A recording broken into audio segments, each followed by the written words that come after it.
Hello friends, welcome back to my channel. Today and every day moving forward, we're going to be doing a content change. In the past, I have always done videos like movie reviews, show reviews, things like that. But some of you that know me know that it is my goal to be a public speaker. That is like the end all for me. And so I just wanted to align my purpose more with what I was doing every day or every week in my YouTube channel. So I just kind of wanted to start bringing videos that are more transparent and are more aligned with what I want to do, because I once read a book and it was called The 15 Invaluable Laws of Growth by John Maxwell, right? And John Maxwell said, success is not defined by the number of people that serve you, but by the number of people that you serve. And so what that means to me is like, what are you doing for other people? Like, what are you giving back? So that's what I want to do with my videos going forward. So that starts now, today. So now that we've got through the preface, we can talk about me. So basically, I'm just going to be transparent and share what I'm going through and what's going on with me and things like that, and efforts that maybe will help someone. Maybe we can all grow together. So a lot of you know, some of you don't know, I'm an LVN and I aspire to be an RN. Over the summer, I completed my science prerequisites, and this fall, I had the ultimate goal to apply to RN school. So I only applied to one school because fall, normally the community colleges open up during spring. So in fall, I applied for the University of San Francisco transfer student Sacramento extension. And applications were due in November. I applied. And then December, they were supposed to give decisions. And in December, they sent my friend this letter that was like, sorry, we didn't pick you. We're sure that your talents will take you wonderful places. But they didn't send that to me. They sent me a letter like, Christian, we're still reviewing applications. We offered our first round of cohorts. You weren't in that. But please be assured we're still heavily considering your application. We'll let you know for sure by January 6th. So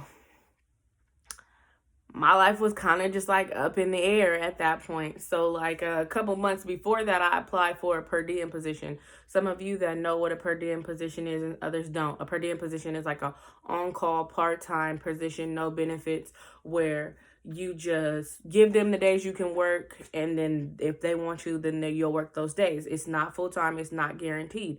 So I applied for one of those positions with my same job.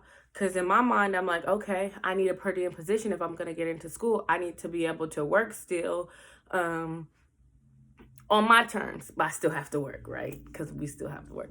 So I was like, okay, well, I'll apply for this position. And if it's meant for me to get into school, then I'll get the position. So I applied for this position probably in August, September. I didn't get in. I didn't get any information. Correction. I didn't get any information until like the last week in November. So the last week in November, they called me and they were like, Christian, we wanted to offer you the position. I'm like, dang, well, I just turned in my application to USF. It's up in the air. I'm like, so the same part of me is like, don't leave your benefits. Don't leave your cushy position, like you started to like really like your job. Don't leave. But then the other part of me is like, you not taking this position is you doubting yourself.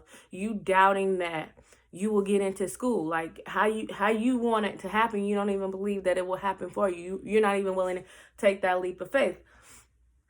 So I accepted the position. I was like, what's for me is for me. I say this to all my friends. I say this to everybody all the time. You will have what is for you. What is for you is for you. It will work out for you. So I just I just walked in that and I accepted the position. So then they go on to say, and I kind of knew a little bit about this, but not too much. They go on to say, well, you're full-time and you're going to per diem. So you need to leave your job and be off for a whole month before you can start because you have to exhaust your benefits. Now I'm like, damn, about to be poor. A whole month. I gotta pay all my bills. Like, I was like, still just like, whatever, it'll work out for me because again, what's for me is for me, right? So So I took the position and then I was off of work. Of course, I had another little part-time job that I do or whatever. So, and I had money, so I was okay. All right. So now in my mind, I'm like, I need to feed myself for the whole month of December because I'll be off all of December, right? So, for the month of December, I applied for this job at the prison, right? In out of the city, and they pay a lot, like 10, 12, $13 more than I made in my position. So I was like, okay, well, I'll apply for this and then maybe I'll be able to do this, while I wait for the determination for school. So I apply and they're like, oh, you're a great candidate because I've worked in jails before, right? So you're a great candidate, woo, woo, but the application process is tedious and you likely won't start until the first week in January. And I'm like, well, okay, because I'm a person that likes to have a backup plan and a backup plan and a backup plan. So I accept the position, right? I'm like, I'm just going to accept this position, and then when I get into school, then I just tell them, oh, I decline because at the end of the day, I won't burn my bridges, but at the same time, I won't need to take this job again because I'll be crossing the bridge from LVN to RN. Like, there'll be great RN opportunities for me. So I accept the position and I'm doing all of the things. Fast forward to like January 3rd, right? So I have one part-time job that I haven't started yet because I have to be off for a month. And then I have the jail job, right? That I'm going through the motions for, right? And then I'm just waiting to hear back from USF. Am I in? And now I know that normally people don't get in on their first try of nursing school, but I was like, it's for me. Everything is lining up. And I'm like, this school is so expensive, nobody's going to want to go. Like people are going to be like, oh no, I ain't paying that school like $120,000. But in my mind, I'm a person that's like, I don't care. You're going to go into debt behind a car. You can go into debt behind all type of stuff. Why not go into debt behind something that's going to double your income and put you in a better predicament in life? Like that's my reasoning behind it. So anyway, so I'm just sitting on my hands waiting. Like I'm emailing my admissions counselor every other day. Anywhere yet? Oh, we'll let you know by January 6th. We'll let you know by January 6th. So now I'm going to the online forums, right? I'm like searching in on all nurses. Did people get into USF, spring 2020? Some people are like, I got in. Other people are like, I didn't get in. Some people are even saying they got letters like mine. And then another girl said, oh, I got in, but, I also got into CSU Stanislaus, and that school is way cheaper, so I'm just going to go there. I'm going to decline. So in my mind, I'm like, that's my end right there. She going to turn hers down. I'm going to slide right in there, So New Year's Day, right? New Year's Day, I get an email from USF, and it's like, Happy New Year, Christian. We're so glad you're going to be a part of our community. We're so glad we're starting the new year with you. And I'm like, oh, I got in, because, it's not a formal acceptance, but in a way, it was like them. I feel like they were like leaking it, okay, maybe I got accepted and then they put me on a list for everybody that got accepted, and then we just getting these automated emails, right? So I was like, oh, okay. But then I was like, well, I don't want to rejoice too much. Email my admissions counselor again. He don't respond because this is also like near holidays, right? So then fast forward 2 days later, I get another email. Christian, we weren't able to give everybody housing last year, but maybe you'll be able to get housing this year as a transfer student, blah, blah, blah. So I'm like, damn, yeah, like I'm feeling like I'm getting in, right? So January 6th comes. I wake up at 6 o'clock in the morning. I'm checking my email every 5 minutes. I call the admissions office about 12 o'clock. Hi, can I speak to my counselor? Oh, he's not in today. I'm like, okay. I hang up. I call back. I'm like, well, I just called and they said that my admissions counselor isn't in, but my life is on hold until I find out if I get into school or not, because someone else told me, they're like, well, you should still receive an automated email. And I'm like, oh, okay. They're like, check in a couple hours. I was like, okay. They're like, best of luck. I'm like, okay. And at this point, I'm just like losing my mind. Like me, like anybody probably you go through like the grief cycle, right? It's like, okay, you want it, then you psych yourself out like, it's okay if I don't get it. Then you're like making plans. Like if I don't get it, you're trying to prepare yourself just in case, right? Well, I don't know if that's the grief cycle, but you're coping, right? You're trying to accept in case you don't get in. So that's where I'm at now. So I'm like, oh, well, at this point, I don't even care you taking too long. If I was in, you would have told me I was in by now, you know, like whatever. So 6 o'clock comes, I check my online portal. It says you have a decision. I hit the link. It says, Christian, thank you for applying, blah, blah, blah, but you did not get in. I was like, blank USF, blank. And it was really hard for me, and I cried, and I generally only cry when my homies die.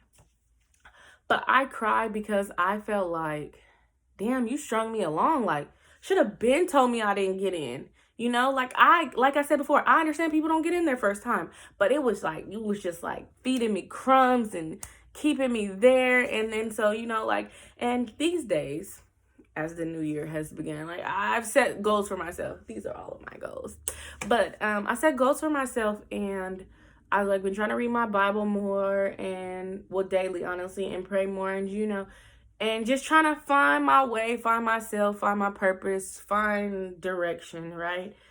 And so I was like, dang, I feel like Joseph when his brother sold him into slavery. Like, why they do me like that, you know? Definitely not the same. However, like, that's what I felt like. And I was like, this was just last night, mind you. I was like distraught. Like, I cried. I went to go see one of my patients at home for my part-time job. I was like wiping my tears as I was walking through the door. I was sad because it was just like so much disappointment because I feel like it was so built up. I feel like it wouldn't have been half as bad if they would have just denied me on the first day. I would have been like, cool, you know, but I got over the hump. Like, I got all my prerequisites done. Well, most of them. And, you know, I applied, and like sometimes that's like a lot of the battle. Sometimes you feel accomplished in just that action alone. Like, I feel like if they would have just told me no, it wouldn't have been as bad, but they didn't. So, like, you know, as the night went on, I was like, well, let me try to find like a reason. Like, let me try to find like, because, you know, I believe that, like I said, what's for you is for you. But I also believe that there's a purpose for everything, right? Also, what Joseph said, because I'm heavy in my Bible right now. Joseph said, Joseph's brothers had sold him into slavery, and then Joseph ended up being like the guy. Joseph ended up being the guy, like the main guy, right? And then his brothers have to come back to him and beg him for food and stuff. And then there's like when they find out that's his brother, they're like, please don't do nothing bad to us. And he's like, well, I'm not gonna do nothing to you guys because it's okay. What you guys meant for bad, God turned into good, so I could save everybody. So like that's where I was at, and like trying to figure out, okay, so like I feel like it was bad. Maybe USF didn't mean it for bad, but they didn't let me in either. But you know, like, okay, what is the good in this? That's where I'm at now. So like this morning I woke up and I continued to read my Bible, and then I was like, well, let me just set my goals out, you know. And last night I was watching YouTube. I was watching this video of these girls that I really like that. This one of them is like a girl from New York or whatever, and she was just like so powerful in her words and just saying stuff like, yeah, for girls like me, you know, because we need to see this and we need to see that and we need to see this. And I was like, you know, maybe this stumbling block was like to pull me back so that I could devote more time to being transparent with other people so they can see what I'm doing, so that maybe we can grow together. Maybe I can inspire someone to grow. So then today I just was like, I'm about to change my YouTube channel. I'm going to vlog for girls like me. And I'm going to share my experiences and efforts that they will help someone else, right? So that's where I'm at today. And honestly, I did all of this today. Well, it ain't a lot, but you know. And I set my goals. So it's like the first week in January, right? Kids just went back to school. So I set financial goals, personal goals, academic goals. So like I want to save, right? And I want to read a book a month. And I want to work out 2 days a week. I kept it realistic. And I have classes that I'm going to take, and I just basically like rewrote out my plan. Like, you know, okay, USF, that was like the boom, get in 2 years, get my BS in, be done, be out, peace. $120,000 in debt, but be done, right? Okay, so, but honestly, those aren't in my plans. Maybe God didn't want me to have that much debt because he knows I'm trying to get a hold of it, right? So then I just rewrote plans and I rewrote my goals. And so basically, I think that what I took from this whole situation is like sometimes stuff, all the time, stuff doesn't happen like you plan it exactly how you want it, but you got to pick yourself back up again, you know. And tying in my Bible lesson, you know, Joseph probably thought he was going to be one way, you know, his brother sold him into slavery. He was a slave. And then when he went and worked in I think it was Potiphar now. He went and worked in Potiphar's house, and then he thought he was gonna be cool there. And then Potiphar's wife was like, "Yeah, he tried to sleep with me. Then he had to go to jail. Then when he went to jail, somebody was like, 'Tell me what my stories mean.' And he told him what their story meant. He was like, 'But when you get out of here, you gotta remember me.' They got out of there and they didn't remember him, you know. But then what ended up happening? I forget the name because this isn't a Bible lesson. But in any case, somebody ended up knowing, like, oh, you could tell dreams? Okay, tell me what your dream is. Tell me what your dream is. Tell me what my dream means, excuse me. Tell me what my dream means. And he tells him what this dream means. And then he's like, okay. It was like, y'all gonna have 7 years of good and 7 years of famine. And he was like, since you seen it, you come out and you carry out like everything that needs to be done because it was because God gave you the vision, you know. So this was like, I guess that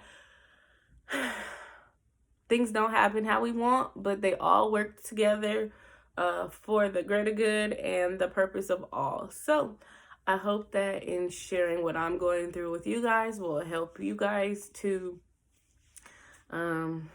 you know, keep going even when you want something really, really bad and you feel like you got it and it's on your fingertips because they told you that you was going to get housing and they told you Happy New Year. And then they was like, nah, you didn't make the cut. Just pick it up, regroup like I did, make a new plan, wash your dry erase chalkboard, you know, set new goals, keep it pushing and keep the faith because, again, what is for you is for you. All right, guys. Well, thanks for watching my long video, but at least I was talking about something and not just TV, right? I'm going to watch less TV this year. Don't forget to like, subscribe, and comment below if you want to talk. I'm not on social networks, so I check my emails frequently, so I will respond to you really fast. All right. Happy New Year.